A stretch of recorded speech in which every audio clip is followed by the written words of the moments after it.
I started the furniture company because basically during that time, just like 2-3 months before COVID and the lockdown, I moved to Kampala. And I needed furniture, and I experimented with all sorts of carpenters, and it was not always easy because people run away with your money or they do something different and they still tell you, but madam, it can still work. but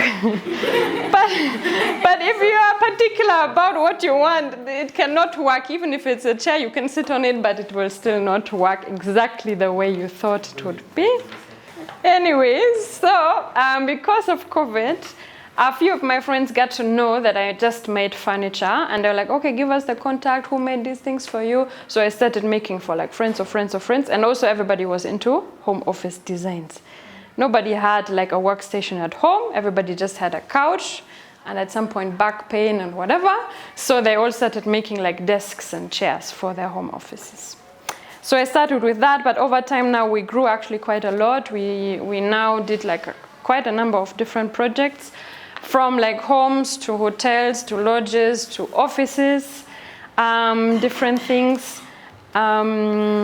very exciting things, very challenging clients also sometimes.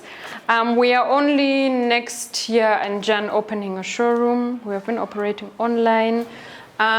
We have like a catalog that I can also just pass around so you can like see what we are currently doing. But mainly it's around like Afro-Scandinavian design. So Scandinavian design because of like the experience I had before, but also like coming from northern Germany, actually there's a lot of connection to Denmark and the Scandinavian countries, and the design influence is quite big. Personally, I like that very much, and I think you should do what you like. And that's also the beauty about like the design space, because everybody can sort of do what they love doing and just find their people or their clients that also like that design and are attracted by it.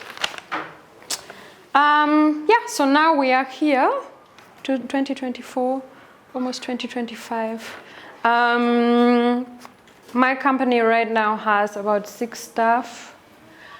We work with a lot of carpenters. In peak times, like 50 carpenters. It's intentionally designed that we don't run our own workshop. Because like what we have discovered is that carpenters actually can do the work. The only thing is they need more guidance, like plans and sketches and drawings on like how they actually like translate something into reality that they see in a picture. And then also a bit of, I don't know, panel beating or whatever on the timelines to make sure that they don't take like 3 months to do something, because like many things can be done in an actually short period of time. So my company is basically bridging that gap between customers that have seen certain things online. They want it, they are happy to get it done locally, but they don't want to go through the hassle of the guy ran away with the money, he has not performed, he gives you a chair that doesn't look like the chair that you wanted, that there's no customer care, and that's universal. Carpenters in Germany also, they don't know anything about customer care.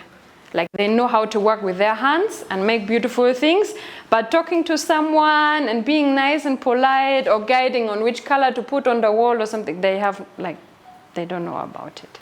So that's the same here as well, I think. So my company is sort of bridging that gap.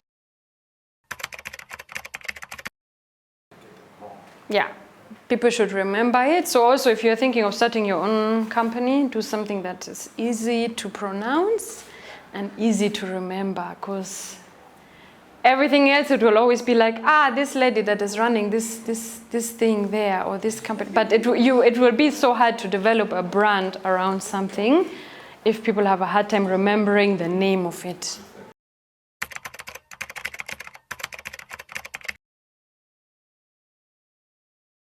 I don't know, some people would say don't start.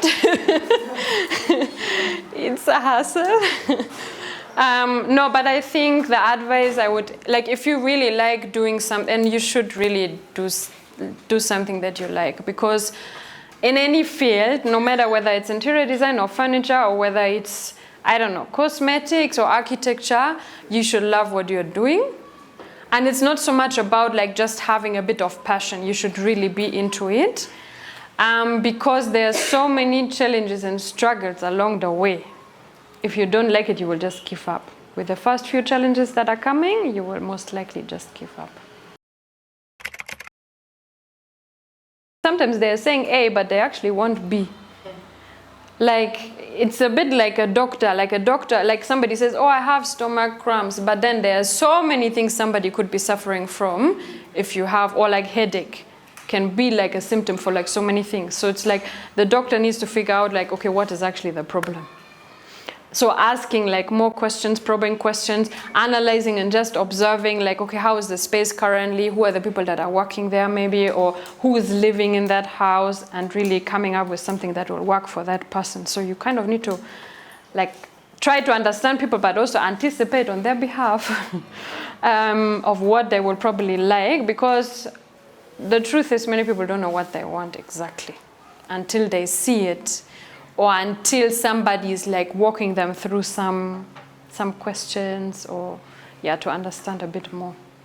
So customer understanding and what they really want to do in their space is very, very, very important.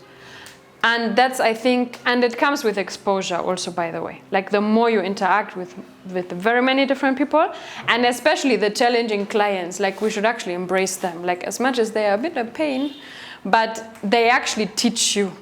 They always give you more tools. They always give you a better way of speaking to another client next time.